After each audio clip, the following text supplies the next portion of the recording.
feel, first off, what I want to say is all the scheduled bouts with Charlo, and then obviously whatever happens, it's boxing and stuff happens. He goes in and fights Canelo. Now you're going with Thurman. From the mental standpoint of having to build up to that point of getting that big name on the resume, and for it not to happen, and now you get Thurman, which is a big name as well, but how does that feel of that transition mentally of, I know it's been so long and it's moved on from Charlo, but like, how does that feel of not getting that fight when it was supposed to happen a couple of times? You know what, it's taught me a lot about patience, and being able to just believe in the process, you know. When one door closes, you just have to open up another door. And from previous, when the Charlo fight was postponed, I went and took on Harrison, who's the only guy to have beaten him at that given time. Yes. And what I've learned was that you have to create these chances and create these moments for yourself.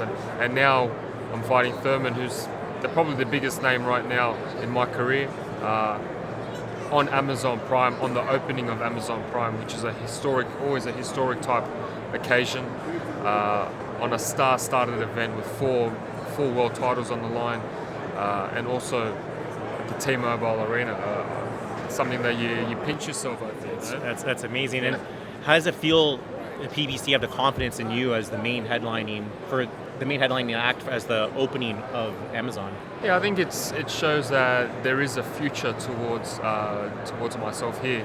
And I remember when Triple G landed, he took over the division, and for me that's my intention, you know, just to take over the division and keep on producing the big fights and not backing away from no one.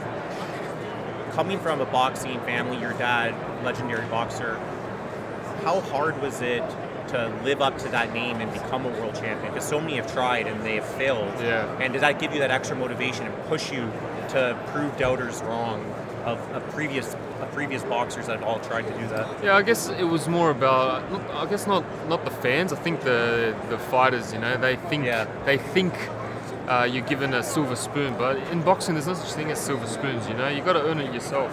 It's quite simple. You got to break your opponent, and you got to keep progressing. You're not just handed a world title from nothing, you know, just because of a name. You're handed because of victories, and it was just proving it to my opponents, and I'm glad I've been able to do that. And it's created bigger doors for myself, which I'm very blessed for. And Stephen, obviously you've been the head of Showtime for so long. Now we'll transition over to Amazon. Did you go to bat for Tim as one of the guys that, like, this is the guy to headline and show on this very first show? Well, we've been confident in Tim for a while, that with his style, that people here in the U.S. will fall in love with him. And I say people in the U.S. because he already is an established star in Australia. He's a pay-per-view fighter, but more than that, he's a known personality, not a known boxer, not a known sports athlete, but a known personality.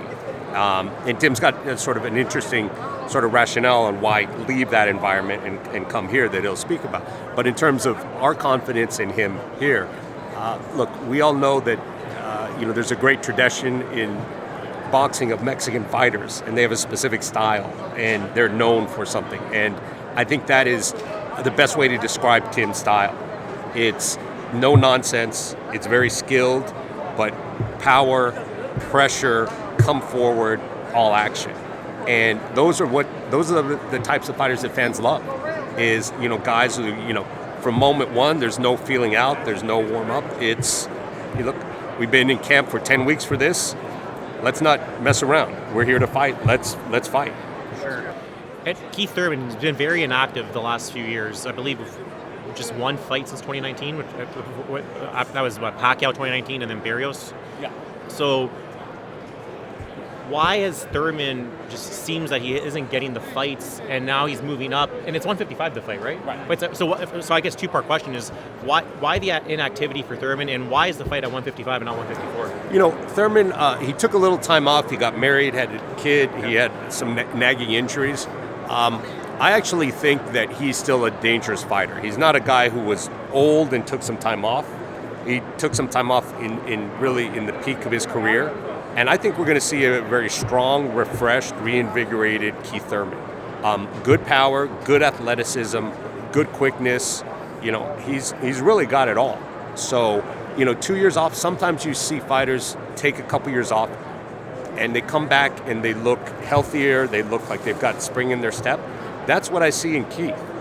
I do believe he's going to come back looking as good as ever, and that's why this is a dangerous fight for both guys. And Tim, for you, it's 1 pound above, so it's 155. But do you have future in seeing the 160 title? Do you want to move up eventually? Yeah, eventually, step by step. I think 154 right now is on fire. There's plenty of big names, plenty of big fights, action type fights to be made. So I think I'll stay at 154 for the moment. 160, even 168, man. I'm not scared. You want that Canelo fight one day? Yeah, if that fight presents itself, I'll take it with both hands. Oh, for sure. And do you see yourself transitioning between going back to multiple countries fighting, or do you want to kind of establish a pure American fan base at the moment? Look, I outgrew my my pond in Australia. It became boredom for me. Like, it didn't give me the same thrill. So for me, coming to here and establishing, and it's like a new mission, a new level up, just doing things differently, and that's been a big part of me, is a part of growth, and that means fighting here in America.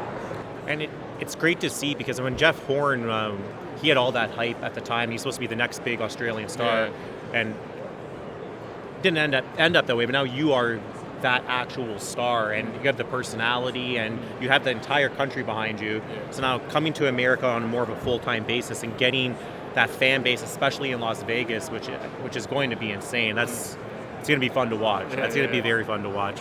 Stephen, I have a question. This is more probably a more longer term question, but Amazon currently works with ONE FC.